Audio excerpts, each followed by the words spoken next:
All right, Michael Graves, congratulations. For the first time in school history, you sweep a conference doubleheader at home against the Coker Cobras. Seems like a team that's always given Carson-Newman fits, especially here at home. What'd you see from your team today as they pounded out 18 runs and 26 hits?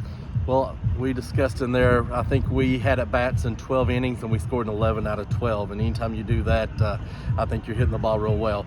I can't say enough about their approach at the plate. It's so much better, and it's getting better every game. And I mean, if you look at it and think about it, it's hard to get much better, but they find a way and they're doing it. When we talked pregame, you wanted to avoid home runs, and pitching fairly solid today. Some spots of bother, but against a good team like Coker, you'll have those.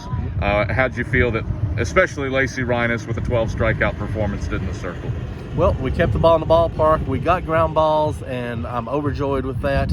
I told them, I said, they never should have had, either pitcher never should have had to pitch into the sixth inning. We got to learn to put games away. We had bases loaded, and we needed 2 runs, nobody out, and we hit 3 ground balls to the infield with the meat of our lineup out. They got to, have the sense of urgency there to end the ball game. You started to hit the long ball a little bit. Shannon Smith, she's been doing it, but Macy Hughes dents the scoreboard, and Haley Caldwell snaps out of a slump in a big way. You talked about the approaches at the plate, but how about those 3 specifically? Shannon is just a phenomenal hitter. She hits that way in practice. I can't say enough about that kid. Everybody just feeds off Shannon's energy. Macy Hughes, I've called her before our little spark plug, and Top tells me every day, she's like, I love that kid, I love that kid. So we're happy to have her, and she's going to be a great Eagle. And Caldwell, we all knew she was a great hitter. She's a career .338. She's, 12, 13 home runs away from school record. So one less now. So once we get everybody going, we're a scary lineup. Turn your attention quickly to Queens on Saturday. Not a ton of games under the Royals' belts.